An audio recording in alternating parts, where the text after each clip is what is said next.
Buenas tardes, mi nombre es Loumar Esael Flores Olmos, soy de la Facultad de Deportes. En esta presentación les voy a hablar sobre lo que viene siendo la ciencia de datos, sobre sus fundamentos, cómo se recopila la información, qué vendrían siendo los almacenes, entre otras cosas.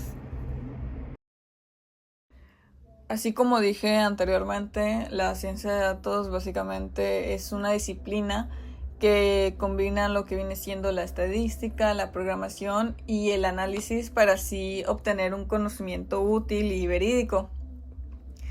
Y esta misma también está dentro de nuestro día a día, como lo podemos ver dentro de las redes sociales, dentro de las actividades que tenemos que hacer para la universidad, entre otras cosas. En la ciencia de datos existen diferentes tipos de datos. Viene siendo primero los datos estructurados, que vienen siendo los que tienen un formato organizado como tablas. Luego están los datos no estructurados, que vienen siendo los textos o las imágenes. También encontramos lo que es el lenguaje natural, los datos generados por máquinas y datos multimedia como audio, video e imágenes. Cada tipo de dato requiere herramientas distintas para poder analizarse correctamente. ¿Qué es el flujo de trabajo de la ciencia de datos? Este mismo es el conjunto de pasos que nosotros vamos a seguir desde que obtenemos los datos hasta que generamos la información útil. Este es un proceso ordenado que nos va a permitir transformar estos datos en conocimiento para ayudarnos a resolver algún problema o tomar decisiones dentro de alguna organización. ¿Cuáles son las etapas y en qué consisten estas mismas? Pues el procesamiento de datos tiene 6 etapas, que son las que se presentan dentro de la diapositiva. La primera es la recopilación de datos, de donde se obtiene la información.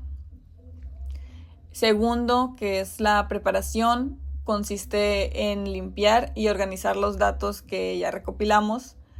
Tercero, la entrada de datos, donde se cargan en sistemas o base de datos. Cuarto, el procesamiento, donde se analizan mediante algoritmos. Y quinto, la interpretación o la salida, donde los resultados se presentan en gráficos o en reportes. Y por último, el almacenamiento, donde, como su nombre lo dice, los datos se van a guardar para un uso futuro. De este tema del almacenamiento se va a ver más adelante. ¿Cómo vamos a recopilar los datos? Hay diferentes formas de recopilar los datos. Algunas pueden ser mediante encuestas, formularios o redes sociales. Algo muy común que la mayoría usamos, pues los datos se pueden recopilar de esa forma. También se pueden obtener desde almacenes de datos. Se pueden obtener a través de sensores y dispositivos electrónicos. Y pues en cualquier caso es muy importante que las fuentes de donde se recopilen estos datos sean confiables para así asegurar que la información sea congruente y sea de calidad. ¿En qué formatos podemos encontrar los datos?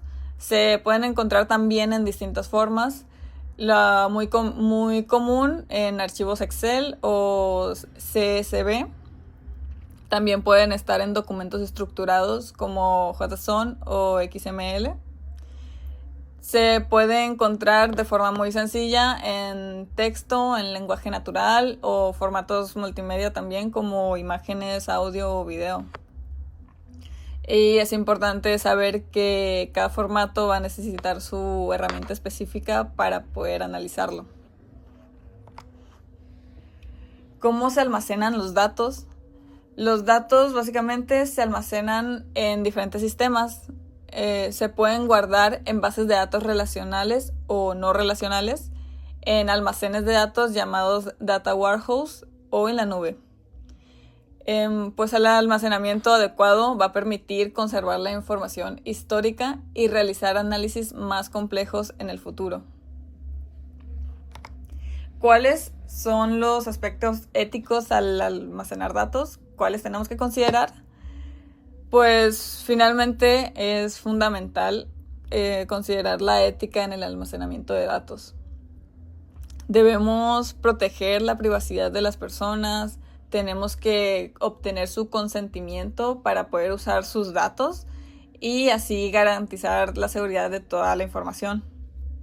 Igualmente, es muy importante evitar sesgos o manipulaciones que pueden afectar las decisiones que estén basadas en esos datos. O sea, en resumen, el uso responsable y transparente de los datos es fundamental, es lo más necesario para poder generar confianza y así nos evitamos consecuencias negativas, problemas a futuro, vaya. Y pues esto vendría siendo las referencias, de donde saqué la información. Y pues para concluir, tenemos que comprender los tipos de datos, su procesamiento y la forma en la que se almacenan y también sus aspectos éticos para así permitirnos utilizar la ciencia de datos de manera responsable y efectiva en lo que viene siendo la actualidad, que ya estamos muy metidos en la era digital y todo se basa en datos, todo se basa en almacenarlo en una nube, en todo digital. Entonces es muy importante saber cómo hacerlo para no caer en problemas, para no meterte en problemas de que estás haciendo cosas que no deberías con datos que no deberías estar usando porque no tienes el permiso. Es muy importante saber eso. Esto sería todo.